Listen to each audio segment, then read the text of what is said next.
We just finished taking a look at primary structure, and now we want to take a look at secondary structure in our proteins. So glancing back, primary structure was connecting our amino acids in order. Secondary structure is going to be local three-dimensional arrangements where we get a helix or we get beta sheets, okay? And this page will look a bit different if you look at it in color. If you look in color, you're going to see some pink swirls and some blue back and forth.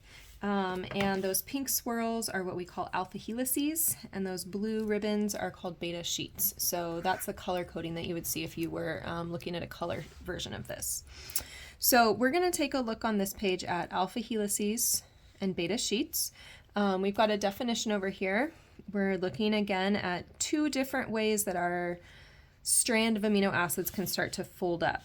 And so we're going to look for those alpha helices, beta sheets, and unstructured regions.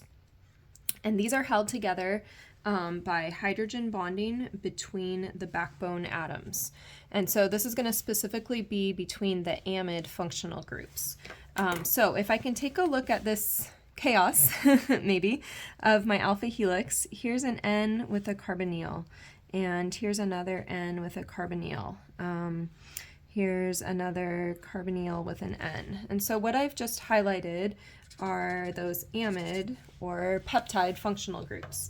And what we're looking for, I'm going to grab my purple pen. Purple was our color for intermolecular forces. What I'm looking for is interactions between those amide functional groups.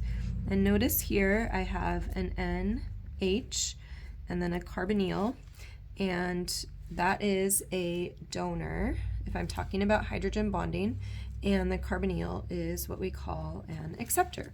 And so I end up with these strong hydrogen bonds, excuse me, holding this molecule into a helix shape, and we call that an alpha helix. Okay, and I could do the same down here. I see an NH and a carbonyl, and I could draw those hydrogen bonds between them, okay? If you didn't see those details, you could still tell me, hey, there's attractions holding this helix together, and those are secondary attractions. And you're gonna see that in these protein pictures. Make sure to check out MolView has these really good structures, is an easy place to find them. And you've maybe even seen them surrounding like coronavirus pictures, these swirls and ribbons. Now we understand them a bit better. A beta sheet, is going to, as you can see, have kind of a bit of a different shape to it. That would be these straight ribbons back and forth here, but it's the same idea, hydrogen bonding between backbone atoms. And so again, if I can find a couple of these amide functional groups, N next to a carbonyl, then what you'll notice here, I only highlighted a couple, is again I have a C double bond O and an NH, and I have those attractions between them. And this is holding things together. So over here, I had this nice curl, and over here I have a beta sheet where I've got those attractions holding the sheets together, and those are secondary attractions. Didn't do that in purple. So those are secondary attractions, holding those together. So that's a beta sheet, all right? Now let's come down here and look at a task that you might have to do. So on these pictures, you might be asked to circle and label alpha helices, beta sheets, and unstructured regions, okay? And also inorganic regions. So for alpha helices, I might take and circle, hey, here is an alpha helix, or here's another one, those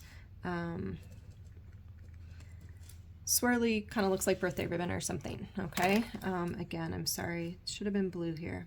So alpha helices. If you're looking for beta sheets, those might be easier to see over here. So I can see those lighter gray ribbons, or they would be blue if you could see this in color. So those are an example of beta sheets. This is from cytochrome C oxidase in the electron transport chain, a protein you find there. This is a piece of an enzyme that would be breaking down beta-lactam bonds, which I believe are found in bacteria, and a piece of what penicillin attacks. So alpha helices, beta sheets. I'll leave some over here for you to find alpha helices and beta sheets. The other thing it says to look for are unstructured regions. Those are regions that are not a helix, not a sheet. So something like this little revel here, or you can see a little bit here, kind of just looks like strings. Those are what we would call unstructured regions. And then finally, I'm going to grab a highlighter just because they're kind of big, but an inorganic region, inorganic means not carbon, right? So for example, we don't have hemoglobin here, but this would be iron in a heme if we were looking at hemoglobin, kind of the center of what this enzyme is trying to do often. So when you see these little ball and stick models, these are our inorganic regions, and those are often kind of held in a very specific place within the compound. There's a tiny little bit of one here, and then you can look for some other inorganic regions in this alcohol dehydrogenase.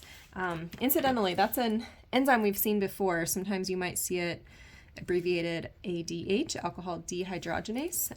That was one that pulled hydrogens off of alcohols in chapter 12 for us. So that is a couple of things that we think about when we look at secondary structure.